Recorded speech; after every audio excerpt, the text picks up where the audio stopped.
단형 조직, 구기욱. 우리가 꿈꾸는 세상은 아름답다. 우리가 꿈꾸는 조직의 모습도 아름답다. 그 꿈을 실현하는 작은 실마리들을 찾아 모아보았다. 세상에는 보통보다 나은 조직들이 있다. 우리는 조직을 좀 더 좋게 만들 수 있고 모두가 그런 노력을 하고 있지만 쉽게 그리 되지는 않는다. 그렇다고 쉽게 포기할 필요는 없다. 조직의 고전적인 문제는 구성원의 목적과 조직의 목적이 일치하지 않는다는 것이다. 구성원은 인간으로서 가진 본연의 자유를 늘 누리려 하고 조직은 조직을 만든 목적을 달성하려는 의지를 지닌다. 이 둘은 잘 일치하지 않는다. 심한 경우에는 거의 일치하지 않는다. 조직에서 성과가 나려면 구성원 스스로가 조직의 목적을 추구하거나 조직이 급여를 대가로 구성원에게 조직의 일을 하도록 강제해야 한다. 전자의 경우는 구성원이 자신의 의지를 실현하는 것이므로 조직의 목적을 달성해가는 과정이 즐거울 뿐 아니라 그 일도 보람있게 된다. 반면 후자의 경우에서는 구성원이 일에서 보람을 찾기 힘들다. 업무를 처리하는 과정도 힘들고 스트레스 또한 높아질 것이다. 당연히 업무 능률도 낮아지게 되고 이러한 구성원을 누군가가 감독해야 하므로 관리 감독의 비용 또한 증가한다. 구성원들이 자발적으로 일할 수만 있다면 구성원도 좋고 조직도 좋은 윈윈 효과를 낼 수 있으며 그야말로 상생이 실현될 것이다. 하지만 안타깝게도 이런 일은 잘 일어나지 않는다. 조직에 들어가고 싶어도 높은 경쟁률을 뚫어야 가능할 만큼 취업이 매우 어려운 상황임에도 불구하고 각 조직들은 오히려 높은 이직률 때문에 힘들어한다. 조직에 남아있는 사람들도 이직을 해도 별다르지 않다는 생각에서 참으면서 자리를 지키고 있다. 대부분 업무에서 보람, 자부심, 만족감을 크게 느끼지 못하는 현실을 당연한 것으로 생각한다. 이를 받아들이지 않고 바꾸어 보려고 시도하면 순진한 발상이라는 선배의 충고를 듣게 된다.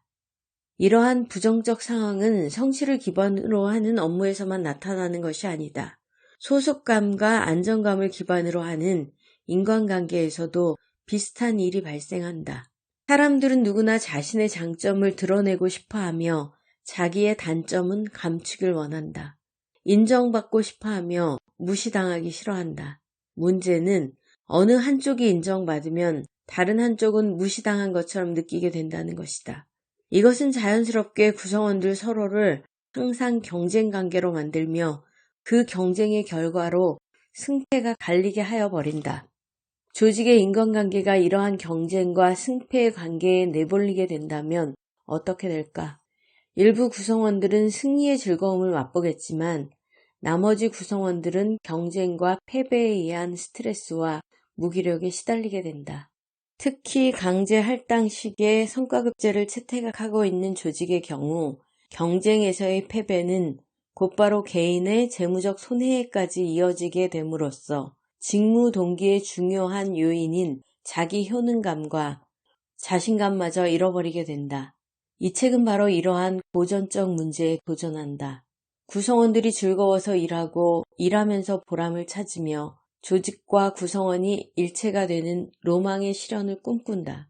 이것은 실제로 저자가 경영하는 회사에서 구성원들과 함께 실현해가고 있으며 많은 성공적인 사례를 만들어가고 있어 허망한 꿈이 아니다. 물론 쉽지 않은 길이다.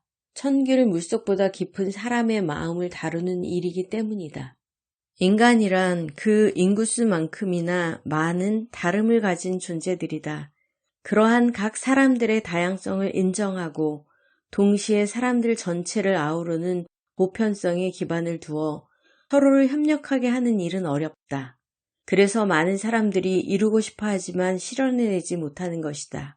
이런 점에서 한국 사회의 조직 현황은 매우 위험한 수준에 다다랐다. 이직을 해도 마찬가지일 것 같아 참고 견뎌야 하는 조직 생활은 비참하기만 하다. 일터의 고통을 술로 달래거나 급여를 유일한 위안으로 삼을 수밖에 없는 현실은 실로 안타깝다 못해 절망스럽기까지 하다. 그러나 다행스러운 것은 일터에서 보람을 찾고 즐거움을 만들고 일과 사람들이 좋아서 직장에 나가게 되는 것이 가능하다는 점이다. 이 책은 바로 이러한 바람직한 조직의 모습을 어떻게 만들어가는지를 기술하고 있다. 조직의 CEO와 임원, 그리고 인사조직, 교육훈련, 조직문화, 조직개발 담당자들이 먼저 읽어보기를 기대하면서 졸고를 써나갔다. 무엇보다 인간은 기회주의적이고 이기적이고 비협력적이고 게으르다고 생각하여 만들어 놓은 많은 통제 시스템들이 사람들을 진짜로 그런 존재로 만들고 있는 것은 아닌지 의문을 던지면서 이를 극복해내는 인간의 반대편의 특징을 발휘하게 하는 방법론을 실무적 경험을 바탕으로 제시하여 보았다.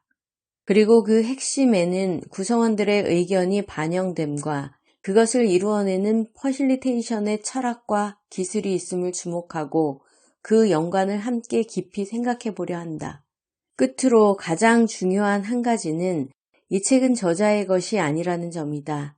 저자가 세상에 존재하기 전부터 기울인 천연의 사고와 저작이 있었고 가깝게는 저자의 부족한 사고를 채찍질해 주실 교수님과 훌륭한 작가들이 계셨다. 이 책은 그분들의 다른 작은 정리일 뿐이다.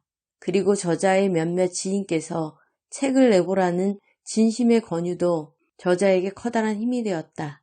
엉성한 글 조각들을 책으로 탈바꿈시켜준 박연수 수석의 손길이 독자와의 대면을 실현하게 해주었다. 이제 이 책을 독자들에게 돌려드린다. 구기욱